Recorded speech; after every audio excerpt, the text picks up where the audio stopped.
Hello, everyone. Welcome to Sports Insider. I am Dan Labbe. He is Bud Shaw, filling in for Chris Fedor today. And Bud, they said they were going to send us to the Super Bowl. This is what they meant. I'm going to put a picture of it behind us on the green screen. Well, that's as close as we're going to get. It's another edition of Sports Insider.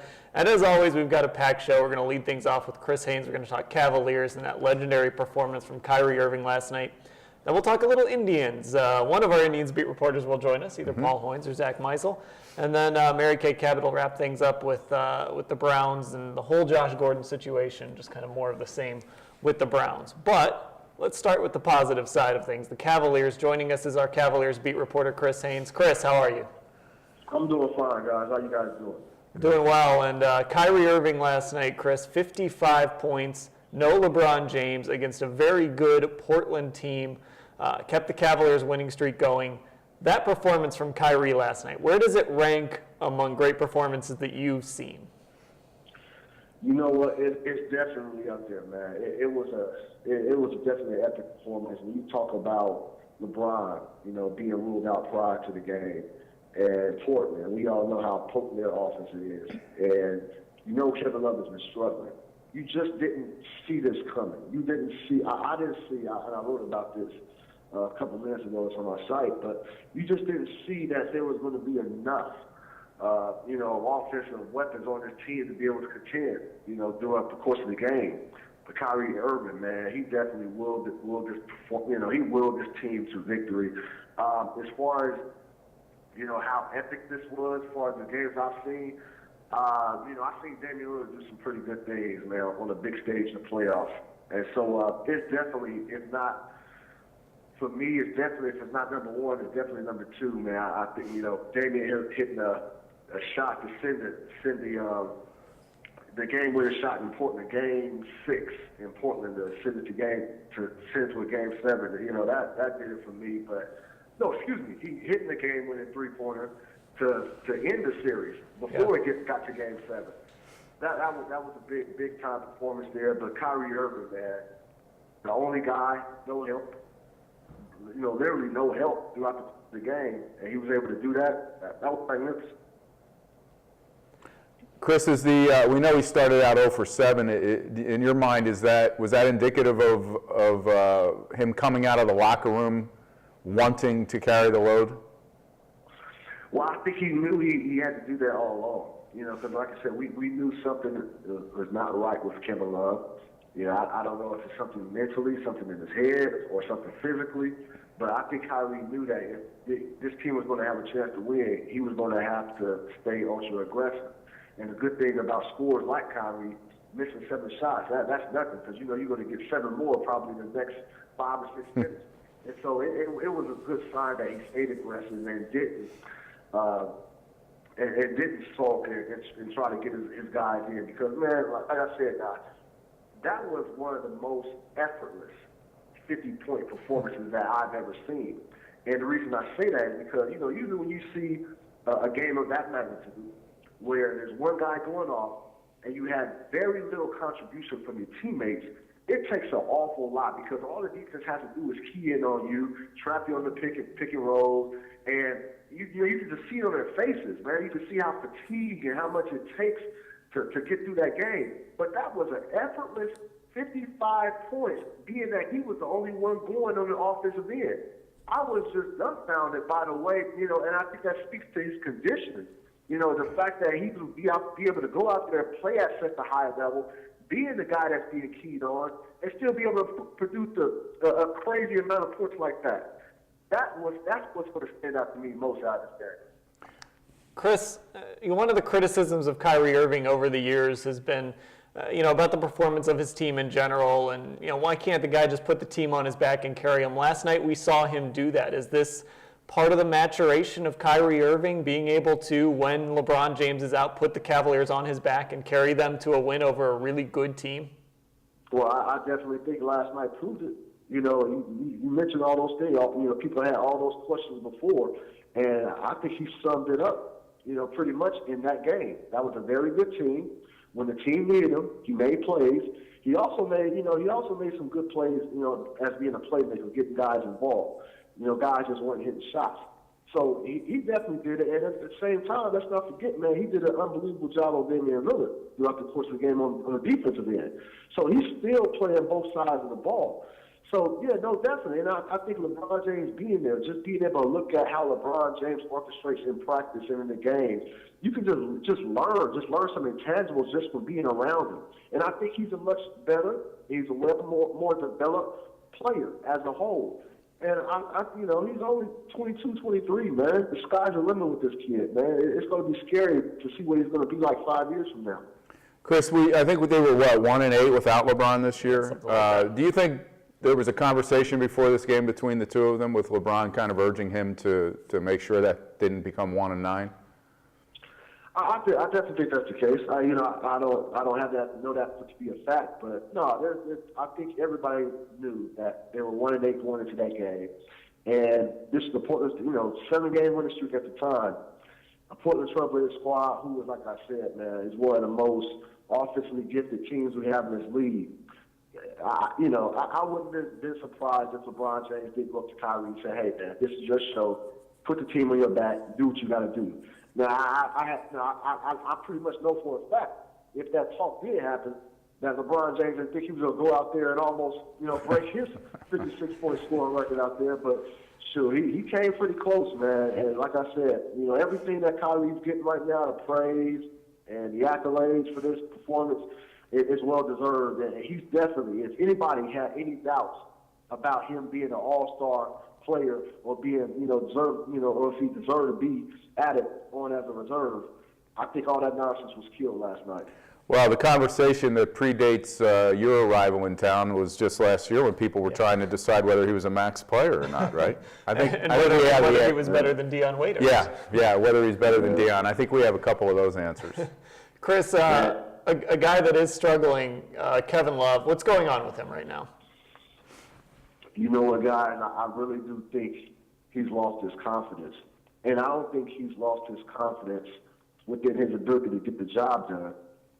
But I think he's lost his confidence within the confines of the offensive system, if that makes any sense. He's being asked to roam out on the perimeter. Guys, can you remember the last 3-4 games where he has had more than 4 post touches? He's not touching the ball in the post. And when he gets the ball, he's passing it up. He's just being casual out there. He's not energetic. There's just no passion about him whatsoever. And in a game like last night with LeBron out, you would think that he would be demanding the ball, trying to help Kyrie. But he was content in allowing Kyrie to go out there and do his thing. I'm going to roam out here in the three-point area. If you find me, that's fine. If you don't find me, I'm okay with that too. I'm just going to hang out here and chill. So, guys, that's a conundrum, man, because he's clearly not playing up to his level of play. And a lot of it is this, too, guys. The simple fact that I got to watch them a lot over in, they play the same division. Timberwolves play the same division with the Portland. So I got to see him a little bit. And I knew what his skill set was. I knew what he's capable of. But what he's doing right now, man, he's even surprising me, man. I don't know what to say about that guy, man. He has lost something. All right, Chris Haynes, our Cavaliers beat reporter, joining us. Chris, last question here before we let you go. This team is a completely different basketball team since LeBron James came back. It appears they are a real contender now. They look like the team a lot of people expected. Can they sustain what they've been doing over these last 8 games, over these last couple weeks? Well, there's no reason not to. You look at, the the new defensive principle, the new defensive scheme that Coach David Blatt has implemented. They're only going to you could think they're only going to improve from here on out because it's still early on. They're still trying to learn the intricacies of the defense and still trying to figure out where to be. But so far, in the meantime, they're doing an awesome job of adjusting and adapting. So once it becomes whole and once it becomes just an instinct, into their system, man, the sky's the limit with this team, man. Like I said, I think right now, barring injuries, we all see what injuries can do to a team, man. Barring injuries, there's no reason to believe they won't be up there, in the Eastern Conference Finals going up against probably, likes of the Chicago Bulls. Because the way they're playing right now, man, they're definitely a force. And if you have the ranked teams right now in the league as a whole, just a foul. As far as how they're playing and how they're coming together, I think they're a top 3 team in the league. All right, Chris, thanks for the time. Thanks, Chris. Take care, guys. All right, I thought it was an interesting point about what he said about Kevin Love. Yeah. One of the things, the criticisms of Kyrie Irving and Kevin Love have been similar over the years. They don't win. Mm-hmm. And, of course, Kyrie Irving's a younger guy, but we always knew with Kyrie he was going to demand the basketball. He wanted the ball late. He hit some big shots. Right. And I think it's interesting that now maybe Kevin Love isn't doing that. Well, I think when that deal was made, people said, well, we have to wait and see how these guys, how he performs in a postseason because he's never been in it. And somebody would say, well, come on, that's ridiculous. Look what he's done. Yeah. He's a 26-10 guy or whatever. But we're seeing some of that. I mean, some guys have to find their place on more talented teams, and he clearly hasn't yet. Yeah, we saw it with Chris Bosh when Miami got together. And Bosh sent out a warning about this. Yeah. He even said that Love would have trouble finding his way in this offense, and people thought it was him just being sour grapes because LeBron left, and it wasn't that at all. It was true. All right, let's go ahead and switch gears. Let's talk about some Indians because it is cold outside and spring training is coming, so we're going to think some warm thoughts. Joining us is our Indians beat reporter, Paul Hoynes. Hoynesy, how are you doing? Good, guys. How you guys doing? We're doing well. The Indians kind of starting to gear up for spring training right now. They had their Tribe Fan Fest. What's the feeling about this team right now as spring training opens? Is there optimism, skepticism? What is it? I think there's always optimism. In the 30 big league cities right now, it's all about optimism. Everybody's 0-0. Nobody's gone on an 8-game losing streak. Everybody's happy. So I think that goes for the Indians as well. Hoynesy, when you're going to be going down to spring training soon, you look at this rotation. Dan and I just before the show were talking about Gavin Floyd. What should people really expect from this guy, and where do you see him fitting into the rotation? Well, I think the big question is health. This guy's had 2 serious elbow injuries the last 2 years. Last year he broke his elbow. That's not Tommy John, but he broke his elbow. That sounds painful. So he was pitching well up until that point, but he had only made like 9 starts for the Braves. So first, I think we have to see if he's healthy. Chris Antonetti has said if he is healthy, he's got a spot in the rotation, which fills up 4 of the 5 spots in the rotation. But health is a big concern. I don't know if he's thrown off the mound yet. So spring training is going to be big for him. But they say he's going to be ready to compete when camp opens. Pitchers and catchers report February 18th. So we'll see then. But until then, I really don't. It's hard to handicap the guy. Yeah. Hoynesy, how high up could he go in the rotation? I've seen some reports that he could go as high as number 2. Yeah, he's a veteran guy. We know a lot about him from watching with the White Sox all those years. He's a right-hander, so you really there's 4 right-handers, so you can't. It's not like he's a lefty, and you could put him in the number 2 spot behind Kluber to break up the right-handers. So we'll have to see how he pitches. I would think, so you go Kluber, you go Carrasco, you go Bauer, and Floyd. Maybe you go, Kluber, Floyd, Carrasco, Bauer, something like that. Or you could put him in the 3rd spot and pitch Bauer 4th, and then whoever wins the 5th job out of, Salazar, Tomlin. There's 4 or 5 guys there, House, and McAllister. Hoynesy, let's look at the bullpen. Cody Allen moved into that closer role last year. It looks like he's going to open the season, we think, as the closer. This would be his first time closing for a full season. Do you think he's ready for that? Oh, yeah, I think he is, Dan. I definitely think he is. He came in May when John Axford kind of bottomed out last year. And he wasn't really a full-time closer, but, it was his job. But, I like the way Francona uses him. If the game has to be saved in the 8th inning and maybe even the 7th inning, he might go to Allen and, piece the last two innings together with the rest of the pen. He did that a couple times last year, and I think he'll do it again this year. I think Cody had maybe 3 or 4 4-out saves. So I don't think he'll hesitate doing that, and I think he'll be ready to do it. Allen will be ready to do it again. The big question to me is probably how he's going to hold up over the course of a full season. This is a guy that made 77 appearances 2 years ago and 76, I'm pretty sure, this past year. That's a lot of wear and tear, but they've been really, really careful with the way they use their bullpen. Frank Hoynes uses it a lot, but mostly, guys aren't wearing themselves in the pen. If they get up once, they're going to get in the games. So, that's something, but it's still something to keep an eye on, I think. Who else do you like there, Paul? Bullpens are always, the most volatile parts of teams. They don't really hold their performance from one season to another. What other reasons are there to believe that these guys can be good again back there? Well, I think that's a good point, and Francona even brought that up during Tribe Fest.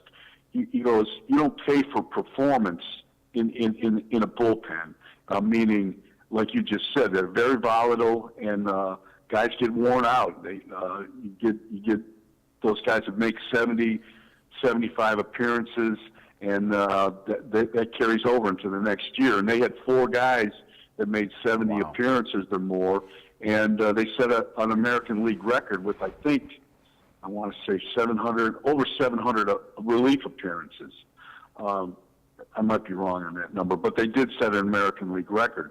I think back about the prime example to me is if you guys remember Rafael Perez, an Indians lefty who had 4 or 5 great years of 65 to 70 appearances, and then just couldn't throw strikes.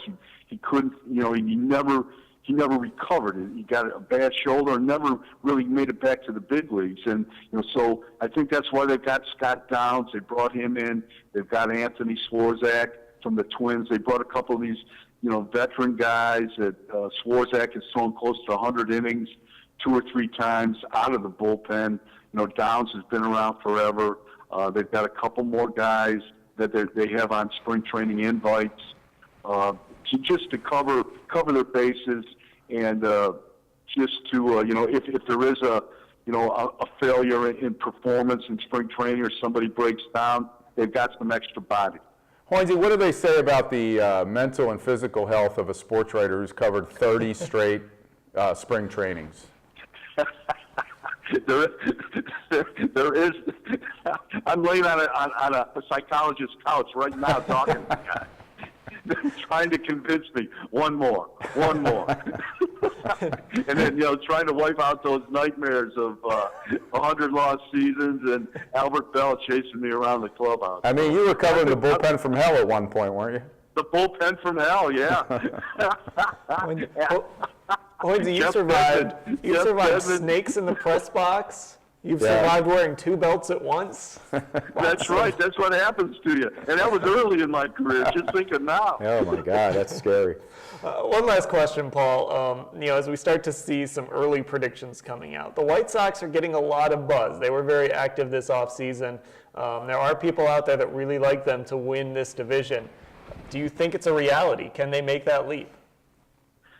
I think, they did everything they had to do to improve their team. They got Samaja for the rotation to go with Sale. They got David Robertson for the bullpen and Zach Duke as a lefty reliever. And you know how many times the White Sox got beat late the last 2 years. They got Melky Cabrera to play left. That's going to help the worst defensive outfield in baseball. If you watch the White Sox the last 2 years, they were terrible catching the ball. So Cabrera's going to help them. They made some Adam LaRoche is going to play first base and DH, and they've got Jose Abreu with that 1-2 combination of first and DH to kind of replace Canerco and Adam Dunn. So they've done a great job. But the one thing that that I always seem to find when a team makes like big dramatic changes like that, it takes a little while for that team to gel. And I think they're going to be a lot better, but I still think I don't think they're going to go and run away with this division. I would not pick them as the favorites. All right, Paul Hoynes, our Indians beat writer, joining us. Thanks for the time, Hoynesy. Thanks, guys.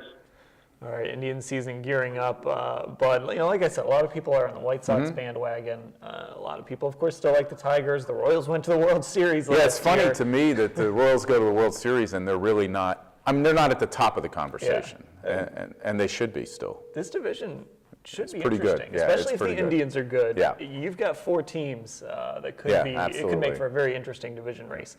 Let's switch gears and talk Browns now. We bring in our Browns beat reporter, Mary Kay Cabot, joining us on Sports Insider. Mary Kay, how are you? I'm fine, guys. How you doing? Doing well. Josh Gordon, of course, in trouble again. Is there any chance that the Browns hang on to him, or is his time with the Browns done?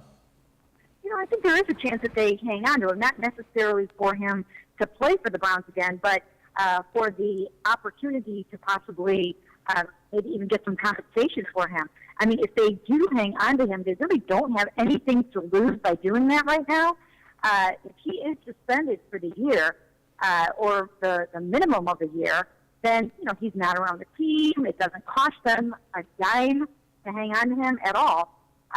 And then in the event that he somehow can make it back into the league, they could have the opportunity of trading him, or, by then, who knows what's going on if anybody wants to give him another chance. But, the more I have thought about this, the more I think that they should just hang on to him and sit tight. Mary Kay, realistically, if he gets back into the league, and his next infraction, I assume, would be a lifetime ban, correct? You know what? Under the revised policy, I'm not 100% certain. It probably would be, but I do have to check on that because they shook everything up in September, including the marijuana laws and all that kind of stuff. So I do know that obviously this is the indefinite ban, and you have to apply for reinstatement. The one after that probably would be lifetime, but not positive. I guess my question would be, what could they possibly hope to get in trade for a guy whose next misstep could take him out of the league forever with no chance of reinstatement? Well, you know what? You never know. You never really know. And there's no, in my opinion, harm in trying to find out, because the only thing that it might cost you, and I don't even think I don't consider this an issue myself, is the perception that you're going to keep hanging on to somebody that keeps messing up, and the accountability piece. But I don't have a problem with them hanging on to him in the same way that the Jacksonville Jaguars just kind of hung on to Justin Blackmon to see what would come of it. You have nothing really to lose by just letting it all play out. That being said, Mary Kay, if I'm the Browns and I'm trying to get Johnny Manziel to be the starting quarterback next season or soon, a guy I don't want to see him spending a lot of time with during the offseason is probably Josh Gordon right now. Is there any thinking along those lines that maybe they just need to get Gordon away from a guy that maybe they still think is a franchise quarterback? Well, if they become friends and they're going to be hanging out together, I don't think that it's really going to make all that much of a difference if he's, around or not. I think Josh might possibly have some ties to Cleveland right now that will keep him around. So I don't necessarily think that cutting him is going to get him out of Johnny's life. If those two guys want to hang out together, they're going to find a way to hang out together, whether he's on this team or not. These guys see each other, all over the country, Miami, Vegas, all that kind of stuff. So I don't really think that would be a deciding factor. You wrote about Joe Hayden and Carlos Dansby speaking up for Manziel. What do you think? What do you think is behind that? And do you think that there is a split between guys on offense who know what kind of preparation goes into being a quarterback and watching how Johnny prepared himself versus guys on defense? No, not so much, because Travis Benjamin is another guy that you can walk up to and he'll just praise Johnny and loves his playmaking ability and all those kind of things. So I don't think it's a split that way at all. But I do think these things happen on any team. There are guys that are going to be loyal to Brian and that really, feel great about Brian and wish that he had never been benched. And then there are going to be guys that are really excited about what Johnny Manziel brings to the table, and they've become friends with Johnny. So some of it's personal. Some of these guys have close bonds and friendships with either quarterback, and therefore you'll get one set of certain quotes from those guys and then another set from the other guys. Mary Kay, there's been talk, of course, of maybe Brian Hoyer still having a chance to come back here. I know it was talked about during the season, but does Johnny Manziel's presence have any role in Brian Hoyer coming back, or does he just want to have a chance to compete for the job no matter who it's with?